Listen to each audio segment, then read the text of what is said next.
사랑의 하나님 감사합니다. 오늘 특별히 또 자녀 축복 기도회로 우리가 함께 모여 예배할 수 있게 하시니 너무나도 감사합니다. 하나님, 이 시간 우리 가운데 자정하사 우리 모두가 살아계신 하나님을 만나게 하시고 그 말씀대로 이 땅에서 살아갈 수 있도록 인도하여 주옵소서. 우리를 구원하신 예수님의 이름으로 기도합니다. 아멘. 이 시간 먼저 그 말씀을 시작하면서 먼저 질문을 하면서 시작했으면 좋겠습니다. 특별히 이 자리 가운데 자녀들과 함께 참석한 우리 부모님들에게 질문을 하고 싶은데요. 옆에 있는 우리의 자녀들이 내 자녀 같지만 그러나 실제로 이 자녀들은 누구의 자녀일까요? 맞아요. 하나님의 자녀입니다. 하나님께서요, 우리 부모에게 우리 자녀들을 대리의 양육자로 이 땅에서 맡겨주셨어요. 그렇다면 하나님께서 이 자녀들을 우리에게 맡겨주시면서 가장 신경 써야 될 부분은 뭐라고 말씀하실까요? 제가 4가지의 항목을 드릴게요. 첫 번째, 음식입니다.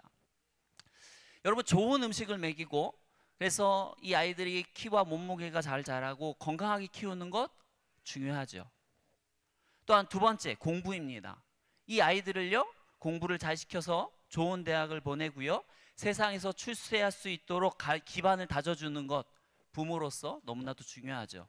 세 번째, 경험입니다. 자녀들이 어려서부터요, 다양한 경험을 하고요, 심지어 해외까지 나가서라도 많은 것들을 보고 느끼도록 하는 것, 그들의 견문을 넓혀주는 것 너무나도 중요하죠. 마지막으로 4번째입니다. 신앙이에요. 눈에 보이는 세상에 현혹되지 않고 오직 눈에 보이지 않는 하나님을 믿고 살아가는 것, 이 4가지 중에서 가장 중요하게 이것만큼은 꼭 지켜야 된다, 이거를 제일 열심히 가르쳐야 된다 라고 말하는 것은 무엇일까요? 무엇일까요? 4번이죠. 그러면 정말 우리가 그렇게 하고 있는지는 한번 돌아봐야 되는 거예요. 우리 아이들에게 이거는 꼭 지켜야 된다라고 하면서 심지어 때로는 어때요? 교육을 하다가 보면 화를 낼 때도 있고요, 반드시 지키도록 매를 들 때도 있죠. 여러분들이 자녀들에게 반드시 지키도록 강요하는 것이 무엇입니까? 애들이 밥을 안 먹었을 때 어떤 부모들은 화를 내면서 왜 안 먹어? 너가 그래야지 크지? 라고 하기도 하죠. 또 두 번째, 아이가 학원 숙제를 안 하고 학원을 빠져요. 그럼 어떻게 합니까? 막 또 화를 내죠. 세 번째, 아이가 좋은 곳과 함께 가려고 계획 다 잡아놨는데 아이가 안 가겠다고 땡깡 써요. 그러면 또 어떻게 합니까? 야, 왜 좋은 곳 가려고 하는 건데 네 때문에 그렇게 하려고 다 잡아놨는데 네 안 간다고 이렇게 때려 쓰는 거야? 그렇게 하겠죠. 그런데 마지막 4번째, 아이가 갑자기 주일이 됐는데 안 일어나요. 예배를 가지 않겠다고 합니다. 피곤하다고 합니다. 땡깡 씁니다. 그럴 때 어떻게 합니까? 아, 피곤하지, 지치지, 그러면 어쩔 수 없네, 자라. 혹시 우리의 모습이 이러고 있지는 않습니까?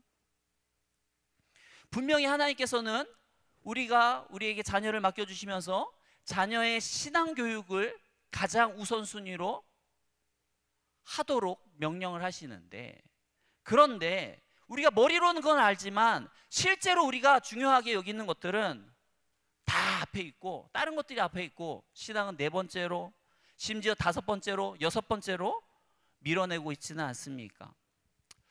오늘 말씀을 통해서요, 우리는 진정 우리 아이들에게 무엇을 물려야 될지 함께 고민하고 주의 뜻을 찾는 귀한 시간이 되기를 축원합니다.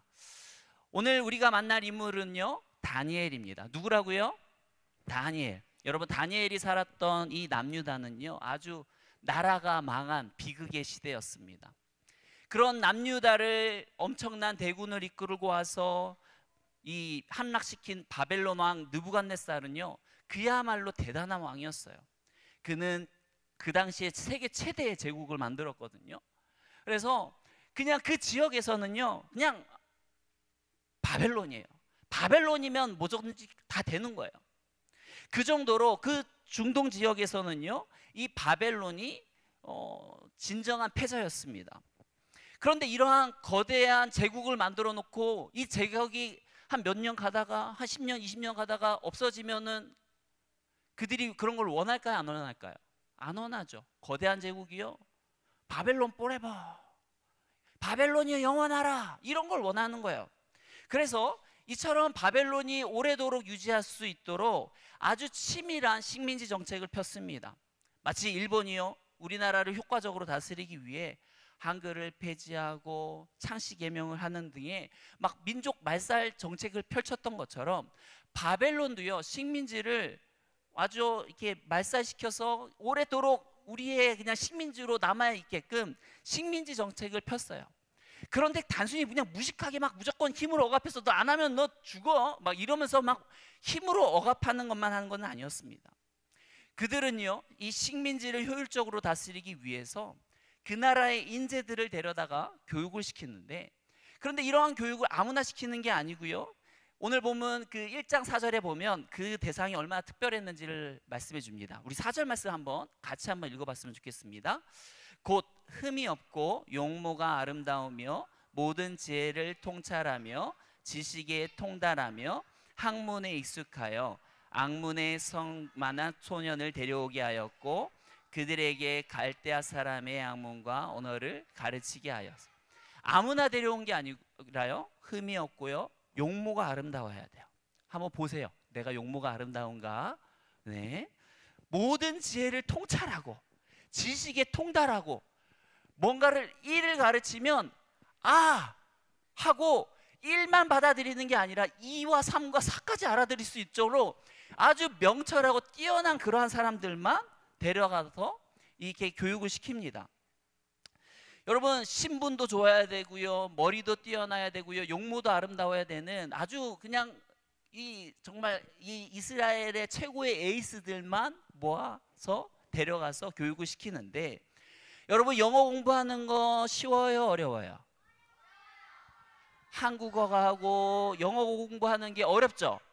근데 이 사람들은요, 바벨론으로 데려가서 몇 개 국어를 시켰는가 하면 따라해 봅시다. 4개 국어, 4개의 나라의 언어를 공부를 시켰어요. 여러분, 이게 그냥 보통 머리로 되겠습니까? 안 되죠. 그 당시 수학도요, 수준이 높아서요, 2차 방정식을 이용해서 문제를 풀 정도로 굉장히 수학 수준도 남달리 높았습니다.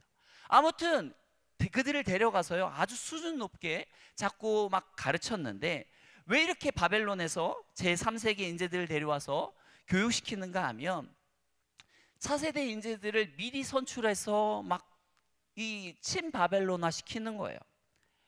여러분, 이 사람들을요 자꾸 바벨론 교육을 시켜서 막 하면 이들이 이제 나중에 다시 지옥으로 돌아가도 바벨론이 최고야, 바벨론이 최고지, 이런 바벨론을 위하여 일하는 사람들이 되어지거든요.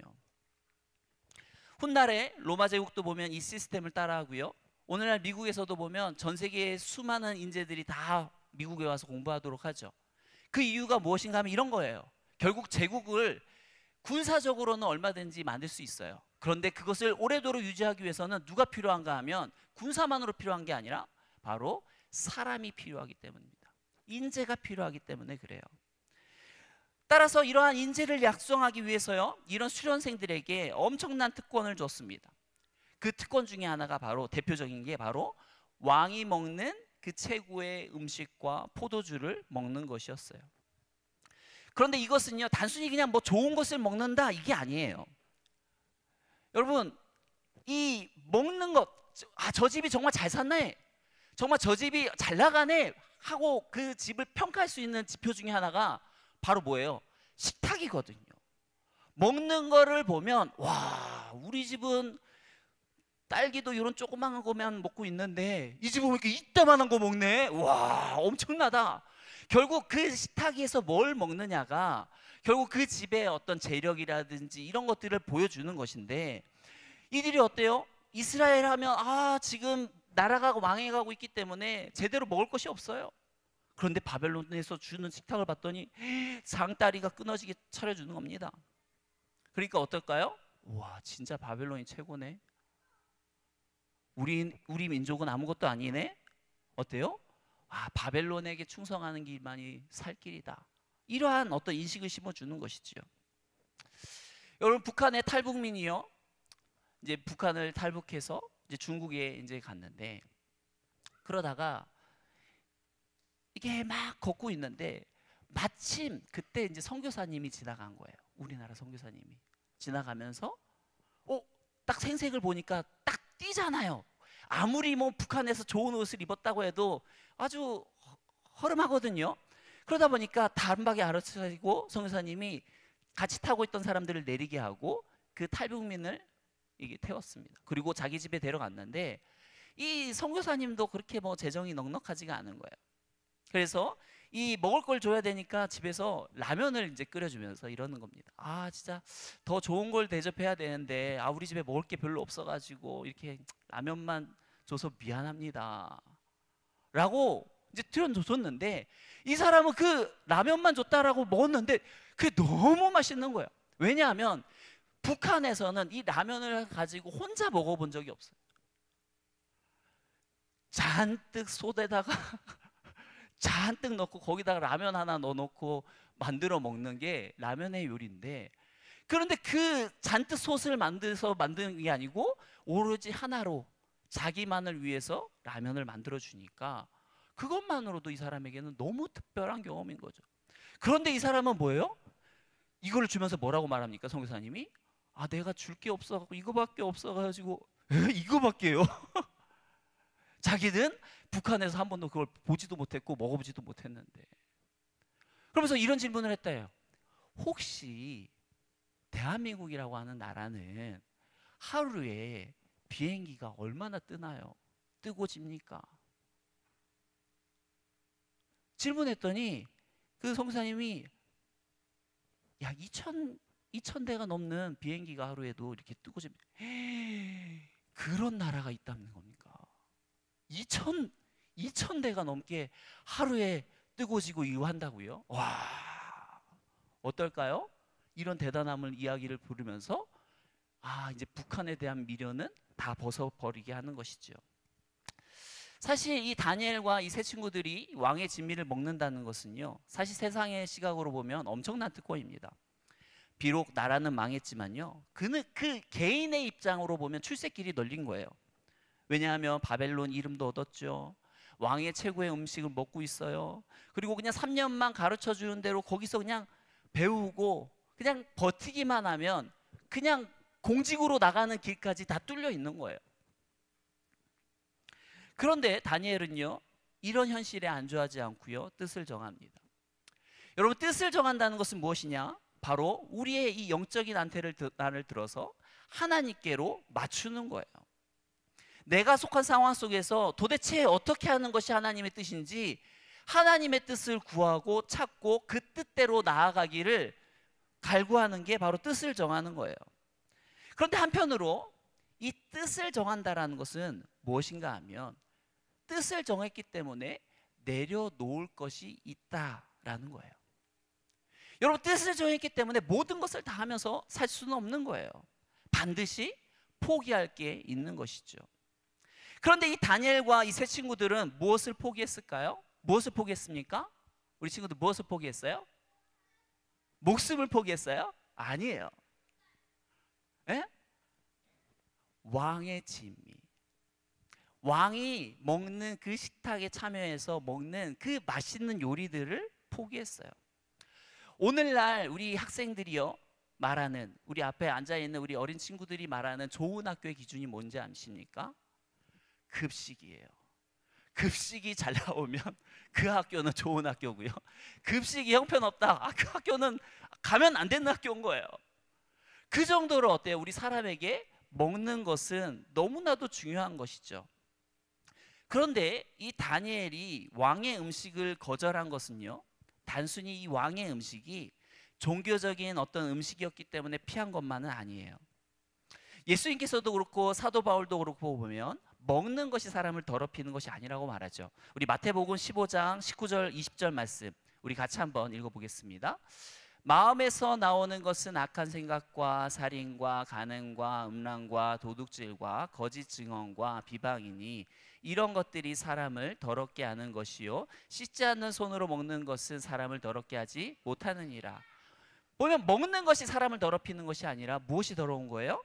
마음에서 나오는 것들, 악한 생각, 어떤 세아린, 간음, 음란 이런 것들이 더럽다라고 말을 하는 것이죠. 그러니까 다니엘도 하나님의 은혜를 받은 자로서 어떠한 깨달음이 있다라고 한다면 단순히 이것이 그냥 우상의 제물이었기 때문에 이것이 먹으면 안 돼 이러한 것만은 아니었을 거예요. 그렇다면 왜 이 다니엘이 이 왕의 음식을 거절하는가 하면요, 결국 이 왕이 주는 음식을 먹음으로써 내가 거기에서 안주하고 벗어나지 못하는 것이 무서운 거예요.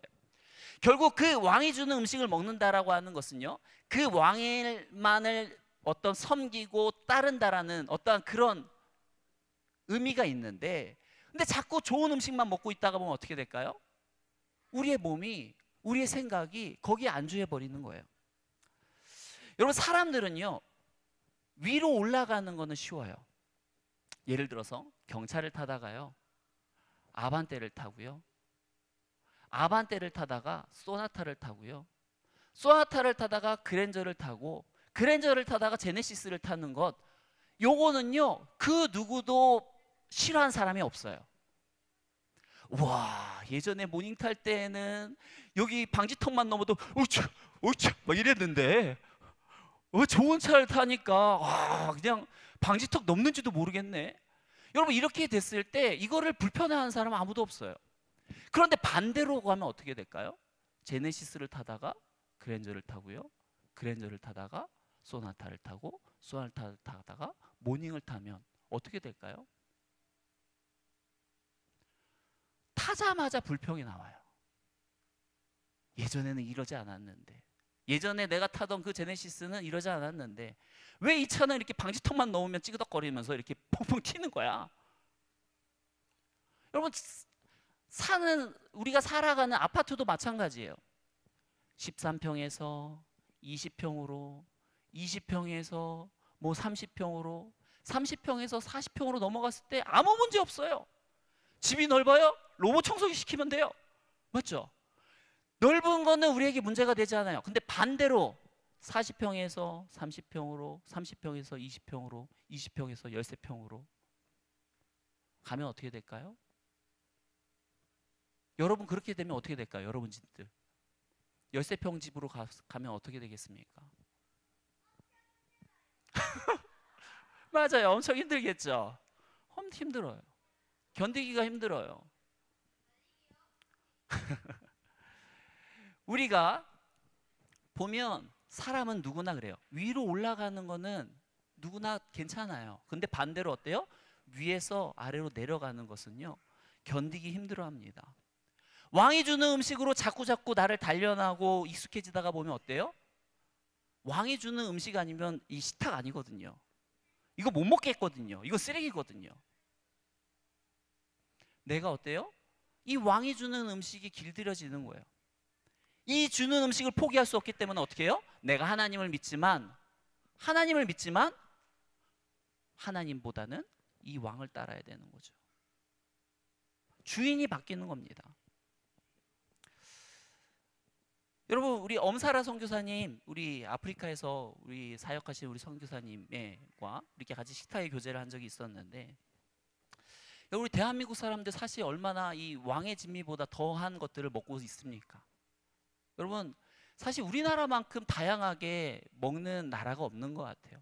정말 이 옛날의 왕들은 먹지 못했던 음식들부터 해서 오늘날은 더 많은 걸 먹고 있죠.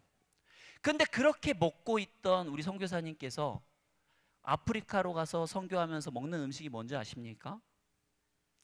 일반 모닝빵, 그냥 빵 있죠, 빵, 잼도 없이 그거 먹고요, 하루를 감자 2개로 때워야 되고, 옥수수 가루로 2달을 견뎌내고, 그러면서 한국 음식은 전혀 못 먹고 김치도 없고. 여러분, 그렇게 먹으면 어떨까요? 여러분, 우리 동남아에 일주일만 가도요 어때요? 뭐 3박 5일 이럴 때만 가도 우리 꼭 마지막 날은 어디 가야 돼요? 삼겹살집 가야 되잖아요. 역시 이 맛이야. 이런 맛은 아니었어. 역시 이 맛이야 하지 않습니까? 그런데 일주일만 우리가 해외에 나가도 한국 음식이 그리워서 견디기 힘들어 하는데, 그런데 그렇게 어때요? 아프리카 지역에서 수개월을 그렇게 해야 된다고요. 여러분, 다니엘은요, 이처럼 이런 음식이 주는 유혹들을 단호하게 떨쳐버렸습니다. 내가 비록 몸은 지금 노예로 끌려왔지만 내 영혼까지는 팔 수 없다. 그러기에 내가 더 이상 이 바벨론이 끌려가는 대로 그대로 끌려갈 수 없다라고 한 것이죠. 그런데 여러분, 이 다니엘의 결단이요, 단순히 뭐 3년 동안 내가 먹고 싶은 거 안 먹고 뭐 포도주 안 먹는 그 정도가 아니에요. 단순히 먹을 거 그냥 3년 동안만 안 먹으면 되겠지, 이게 아닌 것입니다. 왜 왕의 진미를 안 먹는 것이 어려운 것인가 하면요, 첫 번째로 이 왕의 진미를 안 먹는다는 것은 누구의 명령을 거절하는 걸까요? 왕의 명령을 거절하는 거예요. 여러분들 친구들한테 여러분들이 좋아하는 음식을 줬어요. 한번 먹어봐 그랬더니 친구가 싫어, 안 먹어. 그러면 여러분들 기분이 좋아요, 나빠요? 안 좋죠. 마찬가지예요. 왕도 준 거예요. 최고를 줬어요. 근데 그거를 거절해요. 안 먹겠대요. 다니엘서 1장 10절 말씀에 보면요, 이런 말씀이 있습니다. 우리 같이 한번 읽어보도록 할까요? 시작. 환관장이 다니엘에게 이르되 내가 내 조왕을 두려워하노라. 그가 너희 먹을 것과 너희 마실 것을 지정하셨거늘 너희의 얼굴이 초췌하여 같은 또래의 소년들만 못한 것을 그가 보게 할 것이 무엇이냐. 그렇게 되면 너희 때문에 내 머리가 왕 앞에서 위태롭게 되리라 하니라. 그러니까 왕의 음식을, 왕의 진미를 줬는데 그걸 안 먹으면 어떤데요? 다니엘의 목숨뿐만이 아니고요, 환관장의 목숨까지도 목이 달아날 수 있대요. 그러니까 왕의 명령을 거절한다는 것은, 이 진미를 먹지 않는다는 것은 단순히 음식을 포기하는 게 아니고요, 자신의 목숨을 걸어야 되고요, 또 누구의 목숨까지 걸어야 됩니까? 자기를 관리하고 있는 환관장의 목숨까지도 걸어야 되는 일인 거예요. 게다가 목숨을 건진다 하여도, 설령 건진다 하여도 왕의 명령을 거부했기 때문에 어떻게 할까요? 아, 내가 주는 거 안 먹었지? 하면서 어때요? 출세길이 안 열려요. 출세가 안 되는 겁니다. 심지어 그뿐일까요? 다니엘과 세 친구들이 이러한 결단을 했을 때 함께 잡혀온 유대인 포로들은 그들을 어떻게 대했을까요? 여러분, 같게 다녀온 사람들이 이 다니엘과 세 친구가 나는 하나님 앞에서 결단했어, 나 왕의 진미 안 먹을 거야, 나 이제 안 먹을 거야 라고 했을 때, 이 함께 잡혀온 유대인, 같이 믿음 생활하는 그 사람들이 이 다니엘과 세 친구들에게 뭐라고 말할까요? 와, 대단하다, 진짜 최고다, 나는 못하는데 어떻게 그런 결단을 했니? 와, 나는 못하지만 기도해줄게, 이렇게 말할까요? 아니에요. 사람은 죄인이기 때문에 그렇게 반응하지 않습니다. 유별하네, 유별해, 난척하네, 뭐 지들만 잘났나? 뭔 유리새를 이렇게 떨어? 니들만 신앙생활해? 뭐 우리는 신앙생활 안 해? 우리는 하나님 안 믿어? 천나, 거참 되게 유세 떠네 하면서 어때요? 조롱하는 거예요. 여러분, 조롱도요, 안 믿는 사람이 조롱하는 것보다 어떠한 조롱이 더 어려울까요? 똑같이 믿는 사람들이, 똑같이 유대인인 사람들이 나를 조롱하고 막 이렇게 핍박할 때, 그게 사실 더 힘들고 괴로운 것이죠. 여러분, 사실 이처럼 우리가 하나님 안에서 뜻을 정하고 살아간다는 것은요, 사실 같은 믿는 사람들 안에서도요, 왕따를 당할 수도 있고요, 외롭게 살아갈 수 있는 여지가 굉장히 많습니다. 여러분, 이처럼 보면 다니엘과 이 세 친구들이요, 왕의 진미를 먹지 않겠다라고 하는 것은 쉬운 일이에요, 어려운 일이에요? 맞아요, 너무 어려운 일이에요. 많은 것들을 희생해야 됩니다. 많은 것들을 포기해야 됩니다. 그럼에도 불구하고 이 다니엘과 이 세 친구들이 이처럼 목숨을 건 어떤 단호한 결단을 할 수 있었을까요? 자, 따라해 봅시다. 나는 다니엘이야. 나는 다니엘이야. 나는 다니엘이야 라고 하는 정체성이 있었어요. 무엇인가 하면 여러분 구약 성경의 인물들의 이름을 보면 그 사람의 정체성을 띠는 경우가 많습니다. 이 다니엘이라고 하는 이름은 어떠한 이름의 뜻이 있는가 하면 하나님은 나의 심판자라고 하는 의미가 있거든요. 그러니까 이것은 무엇인가 하면 하나님을 드러내는 삶을 살라 하는 그런 의미가 있는 거예요. 그런데 분명히 부모님께서 다니엘에게 이름을 지어주면서 너는 하나님의 이름을 드러내야 돼 라고 분명히 지어줬는데 그의 나라가 망해서 바벨론의 포로로 끌려가자 바벨론 제국에서 제일 먼저 뭘 합니까? 이름을 바꿔버려요. 다니엘과 그 친구들의 이름을 바꿔버립니다. 왜 그들의 이름을 바꾸는가 하면요, 그들의 정체성을 바꾸기 위해서예요. 그래서 다니엘은요 벨드사살이라고 합니다.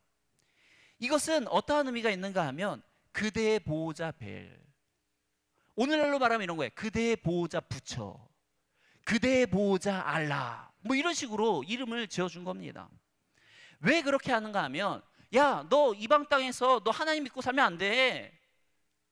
너를 보호해주고 도와줄 수 있는 것은 벨이야, 알라야. 이렇게 협박하는 거고 압박하는 거고 세뇌시키는 것입니다. 그런데 다니엘은요 이러한 거대한 어떤 정치와 권력의 압력과 효유, 세뇌 속에서 어떻게 살았는가 하면, 여러분 오늘 보면 한번 7절 보시겠습니까? 7절에 보면 이미 벌써 그들의 이름은 바꿨어요. 하나냐는 사드락으로, 미사엘은 메삭으로, 아사랴는 아벳느고로, 이렇게 벌써 이름을 싹 바꿨습니다. 그러면 어떻게 해야 돼요?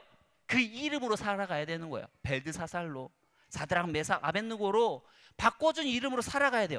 그런데 8절, 이미 벌써 이름 바꿨는데 8절 말씀에 보면 어떻게 나옵니까? 같이 한번 볼까요? 다니엘은 뜻을 정하여. 자신을 향해서 뭐라고 말합니까? 벨드사살은 뜻을 정하여가 아니죠. 뭐라고 말해요? 나 다니엘은 뜻을 정하여. 다니엘이라고 말해요. 세상은 이 다니엘에게 너는 벨드사살이야 라고 말합니다. 왕만이 그러겠습니까? 주변의 왕관장부터 시작해서 주변의 모든 사람들이 너는 벨드사살이야, 벨드사살, 벨드사살 하는데 다니엘은 뭐라고 그래요? 나 다니엘은. 무슨 내가 다니엘이야, 내가 무슨 벨드사살이야, 나는 다니엘이야. 나는 다니엘이야. 이게 뭔 말이에요? 나는 하나님의 백성이야. 나는 내 삶을 통해 하나님을 드러내야 돼 라고 그는 그의 이름을 드러내면서 그의 정체성을 드러내는 것입니다. 그러다 보니 어때요? 이 다니엘은요 사자굴 앞에서도요, 죽을 위기 앞에서도 어때요? 눈앞에 죽을 위기가 처해졌음에도 불구하고 그의 정체성을 드러내는 것을 포기하지 않는 거예요. 어떠한 압력, 회유, 세뇌, 협박, 유혹에도 굴하지 않고 당당하게 나 다니엘이야 외쳤던 것이죠. 우리도 마찬가지입니다. 학교에서, 회사에서 그냥 아무 존재감 없이 아, 저 사람 예수님 믿는 사람이었어? 교회 다니는 사람이었어? 이렇게 나중에 막 알아주는 게 아니라 아, 저 사람 예수님 믿는 사람이야, 저 사람 진짜 그리스도인이야. 여러분 이렇게 어때요? 드러낼 수 있어야 되는 거예요. 여러분 한 동네에 4.5와 5가 살고 있었어요. 누가 살고 있었다고요? 맞아요. 4.5와 5가 살고 있었는데, 근데 이 4.5가 항상 5 앞에서 주눅 들고 있었어요. 왜냐하면 5가, 이 4.5는 5보다 0.5가 작았거든요. 그러니까 뭘 해도 얘는 나보다 앞서가, 나보다 앞서. 그래서 늘 주눅 들었어요. 그래서 5가 시키는 대로 늘 합니다. 야, 너 저거 뭘 갖고 와? 아, 알았어. 야, 너 저기 가서 청소하고 저기 쓰레기 줘. 알았어. 막 하는데, 그런데 어느 날 갑자기 4.5가 5가 하는 말에 당당하게 맞서서 막 거절하는 거예요. 야, 니는 뭐 손이 없어, 발이 없어. 왜 네가 하면 되잖아. 왜 나한테 시키고 난리야? 5가 어떨까요? 황당하죠. 얘가 미쳤나? 너 왜 그러는 거야? 너 오늘 무슨 일 있어? 왜 그래? 그러자 4.5가 말했습니다. 나 오늘부터 점 뺐어. 4.5가 점 빼면 몇이 돼요? 45. 45가 커요? 5가 커요? 45가 9배나 크잖아요. 여러분, 우리 모두는요 다 4.5였어요. 곳곳에 막 점이 박혀 있어요. 왜요? 죄인이잖아요.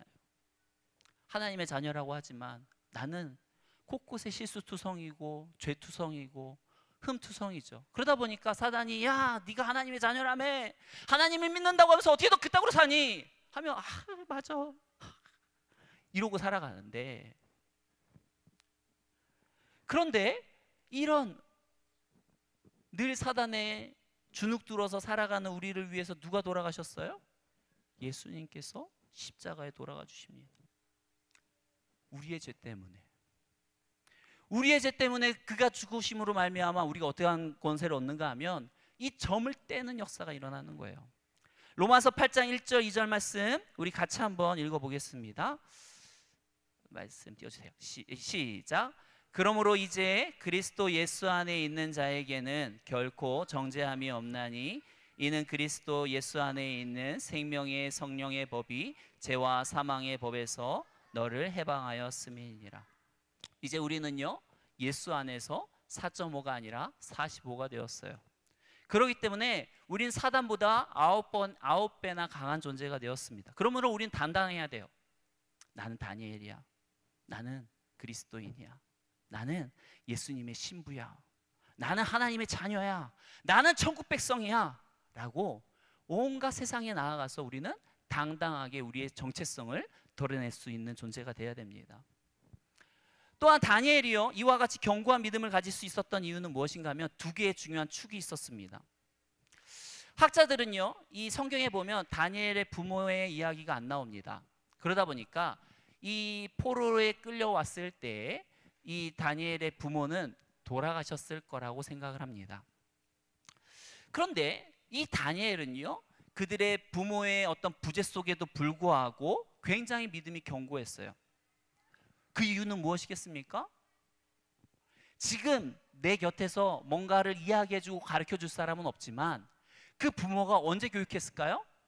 이미 그 전에 어렸을 때부터 이 다니엘을요 믿음으로 신앙으로 교육시켰기 때문인 거예요. 다니엘아, 너의 이름은 이런 뜻이야. 결국 너의 이름을 통해서, 너의 삶을 통해서 너는 하나님을 드러내야 된다는 것이지. 야, 결국 우리의 삶에서 가장 행복한 게 뭔지 아니? 하나님을 믿는 거야. 하나님을 믿을 때 우리가 진정으로 행복할 수 있어. 야, 이 나라가 비록 망했어도 야, 하나님은 우리와 함께 하셔. 이러한 것들을 계속 어디서요? 가정에서요. 결국 유대인들이요 지금까지 주일학교가 없어도요 계속 그들의 영성이 강한 이유는 무엇인가 하면 이 부모가요 이런 영적인 역할을 감당하기 때문입니다.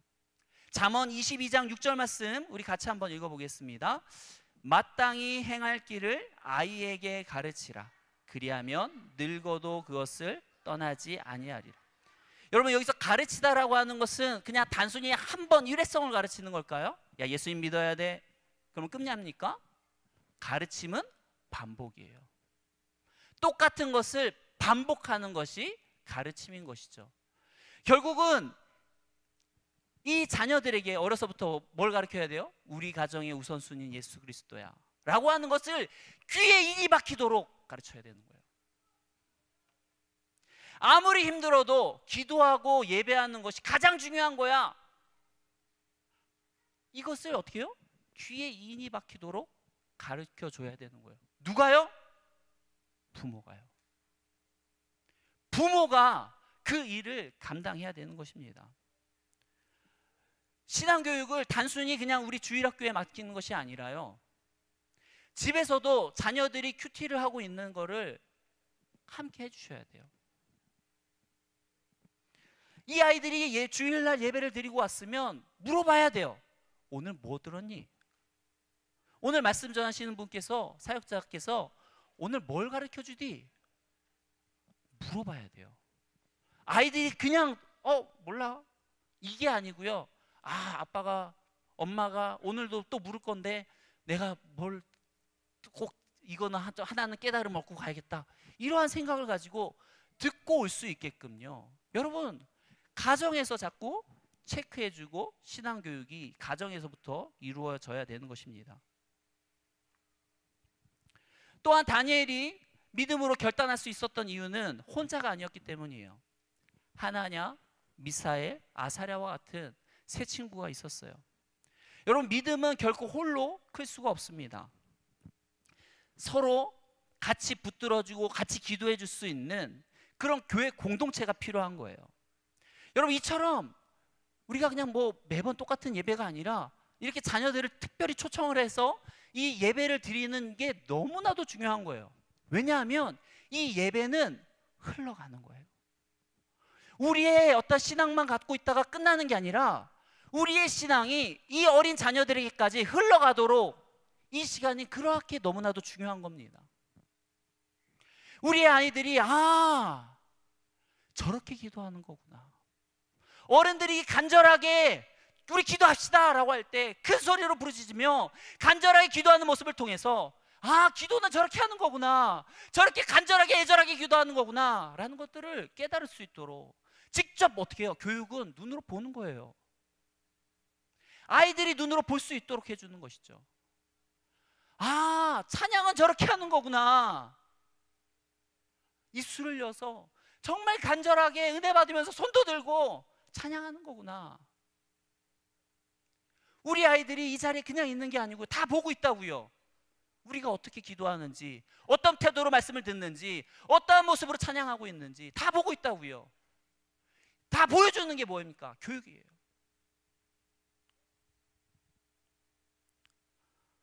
여러분, 나라가 망했을 때 유대인 랍비 요하난 그 벤 자카이라고 하는 사람이요, 로마군에게 이러한 요청을 했다고 합니다. 랍비 학교 하나만 남겨주십시오. 다른 건 다 무너뜨려도 됩니다. 랍비 학교 하나만 남겨주십시오. 그리고 그것을 통해서요, 결국 이 유대인들의 신앙과 정체성을 계속 이어갈 수 있었던 것처럼 이 공동체가요, 결국 우리 자녀들의 성장의 근간이 되어지는 것입니다. 말씀을 맺겠습니다. 사랑하는 우리 부모님들, 그리고 우리 자녀, 우리 친구들, 세상은 우리를 향해서 너는 벨드사살이 되어야 된다 말합니다. 너가 벨드사살이 될 때 너는 진짜로 이 세상에서 성공할 수 있고 행복하게 살 수 있다라고 말합니다. 하지만 그런 세상을 향해 우리는 말할 수 있어야 돼요. 뭔 소리야? 난 다니엘이야. 나는 배를 드러내는 자가 아니라 하나님을 드러내는 하나님의 사람이야. 그리스도인이야 라고 우리가 세상을 향해 맞설 수가 있어야 되는 거예요. 여러분, 우리 자녀들 지금 이런 모습으로 평생 있을 것 같지만 이 자녀들이요, 금방 큽니다. 금방 우리의 품을 떠나요. 여러분, 지난번 제가 이야기했던 것처럼 오늘날 시대는요, 중학생만 되면 내가 신앙을 이어갈지 말지를 스스로 판단합니다. 그래서 고등학생이 됐다라는 것은요, 벌써 자기 안에 그래도 여러 차례 고비를 넘긴 거예요. 세상은 하나님은 없다, 신은 없다라고 말하지만 아니야, 하나님은 계셔, 신은 있어 라는 이런 어떤 위험을 넘어온 애들을 많이 고등학교에 그나마 있어요. 그런데 고등부에 와 있어도요, 결국 수없이 많은 공격이 옵니다. 그러니까 거기 와서도 하나님은 안 계신가? 아니야, 하나님은 있어. 2학년이 돼서 하나님은 또 안 계신가? 이 싸움에서 계속 나가요. 그리고 대학교 가면요, 술문화, 온갖 이 세상의 쾌락 향락이 달아오면서 또 부모님의 품을 떠나면서, 게다가 여기 우리 섬기던, 어렸을 때부터 섬기던 이 교회를 떠나게 되면서 얼마나 많은 또 위협과 유혹을 받는지 몰라요. 그럼에도 불구하고 저렇게 20살 넘어서 저렇게 앉아있다는 건 뭘 의미하는 걸까요? 그런 세상의 유혹에서 하나님은 살아계시다라는 확신을 가지고 있는 거예요. 그렇지만 저들도 또 과거에는 확신했었지만 또 흔들릴 때 있어요. 아닌가? 내가 잘못 믿었나? 내가 잘못 생각했나?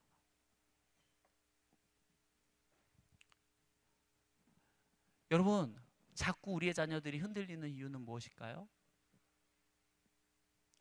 부모들이 신앙을 제대로 전수하지 않아서 그래요. 공동체가 신앙을 제대로 똑바로 전수하지 못해서 그렇습니다.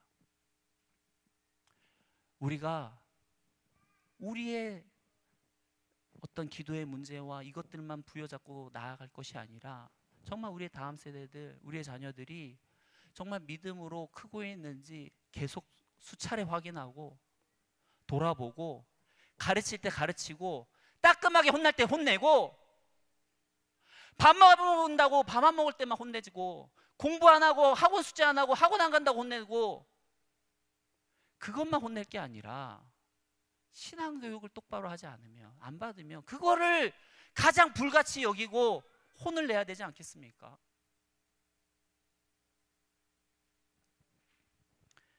우리가 우리 자녀들에게 남겨줘야 될 것은 재산이 아닙니다. 건물이 아닙니다. 신앙의 유업입니다.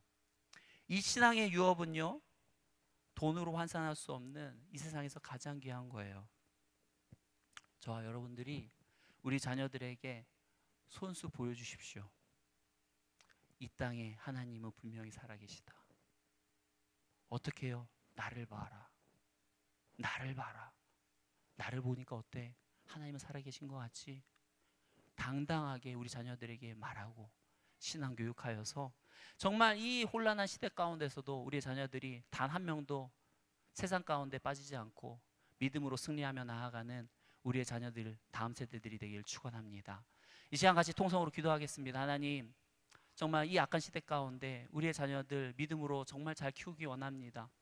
성령 하나님, 우리에게 지혜를 주시옵시고 더욱더 우리에게 믿음이 부족하거든 더욱더 강한 믿음을 주셔서 이 혼란한 세월 우리 아이들 믿음으로 잘 양육할 수 있도록 하나님 역사하여 주옵소서. 같이 통성으로 기도하며 나가겠습니다. 같이 기도하겠습니다. 할렐루야. 사랑과 은혜가 많으신 하나님, 하나님께서 우리를 불쌍히 여겨 주옵소서. 세상의 유혹 앞에, 세상이 외치는 그 소리 앞에 우리가 똑바로 목소리를 내지 못하고 살아갈 때가 너무 많았습니다. 성령 하나님, 이 악한 시대 속에서 정말 하나님께서 우리에게 자녀를 맡겨주시면서 부탁하신 그 신앙교육 우리가 놓치지 않고, 그 무엇보다 이 신앙교육을 우선시하고 우리 자녀들을 믿음으로 양육할 수 있도록 하나님 인도하여 주옵소서. 우리부터 더욱 성령에 충만하게 하시고 말씀으로 위로받게 하시고 하나님을 확신하며 이 삶 가운데서 승리하며 살아가게 하시고 그 모습이 우리 자녀들에게 전수될 수 있도록 인도하여 주옵소서.